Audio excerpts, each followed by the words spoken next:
Boa noite, queridos amigos. Vamos dar início então ao nosso Evangelho do Lar dessa semana, da Sociedade Augusto da Paz.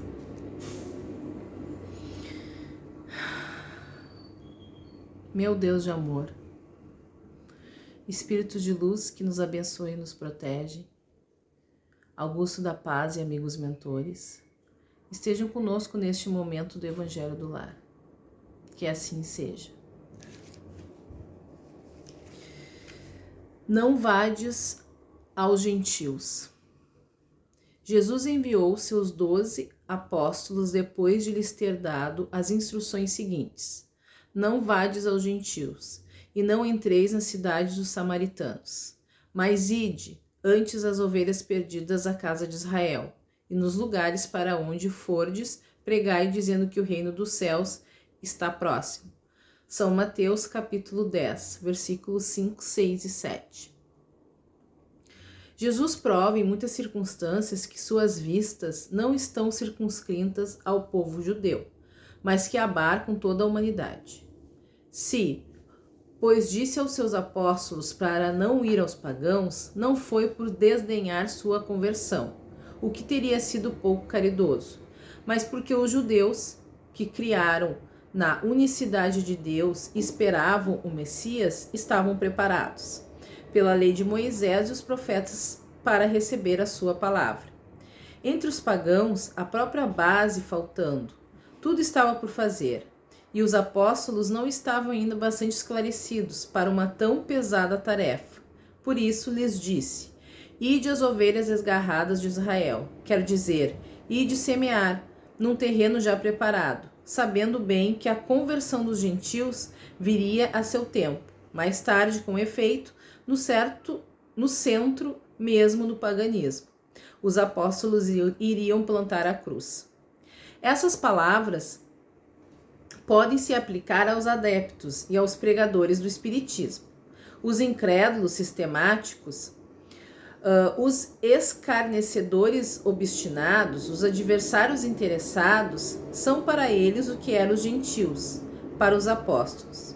A exemplo destes, procuram primeiro os prosélitos, entre as pessoas de boa vontade, daqueles que desejam a luz em quem se encontra um germe fecundo. E o número deles é grande, sem perder seu tempo com aqueles que se recusam ver e ouvir, e se obstinam tanto mais pelo orgulho quanto se parece lhe dar mais valor à sua conversão. Mais vale abrir os olhos a 100 cegos que desejam ver claramente do que a um único que se compraz da obscuridade, porque aumentar o número dos que sustentam a causa em maior proporção. Deixar os outros tranquilos não é indiferença, mas uma boa política. Sua vez virá, quando serão dominados pela opinião geral e ouvirão a mesma coisa repetida sem cessar ao seu redor. Então, crerão aceitar a ideia voluntariamente e por si mesmos, e não sob a pressão de um indivíduo. Depois ocorre com as ideias o mesmo que com as sementes. Elas não podem germinar antes da época, e somente em terreno preparado. Por isso é melhor esperar o tempo propício e cultivar primeiro as que germinam, para evitar que abortem as outras em as apressando muito.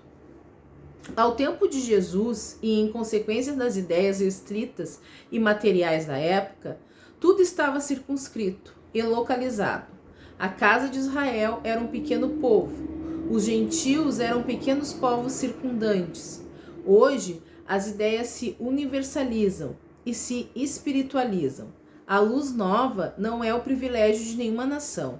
Para ela, não existem mais barreiras. Tem seu foco por toda parte, e todos os homens são irmãos. Mas também os gentios não são mais um povo, porém uma opinião que se encontra por toda parte, e da qual a verdade triunfa pouco a pouco, como o cristianismo triunfou do paganismo. Não é mais com as armas de guerra que são combatidos, mas com o poder da ideia. Então, meus amigos, essa foi a passagem do Evangelho dessa semana. e que a gente consiga raciocinar, consiga chegar, né, até aquelas pessoas que não creem, mas que também a gente consiga aceitar que cada um tem o seu tempo. Chegou o nosso tempo, mas de repente não chegou o tempo ainda de quem está perto da gente. E o nosso papel é propiciar, né, essas possibilidades, essa possibilidade do Evangelho segundo o Espiritismo. Então tá, vamos para a nossa oração de encerramento. Meu Deus de amor, muito obrigada por mais essa oportunidade de estarmos aqui em Teu nome, fazendo o nosso Evangelho do Lar. Obrigada por todas as bênçãos, por todas as luzes que é nos proporcionado todos os dias. Que nossa semana seja muito iluminada, seja muito protegida, tanto do aspecto físico quanto do aspecto mental. E que a gente consiga compreender, meu Deus, que cada um tem o seu tempo. Cada um tem o seu momento de compreensão. E que a gente consiga fazer parte desse crescimento das pessoas que a gente ama.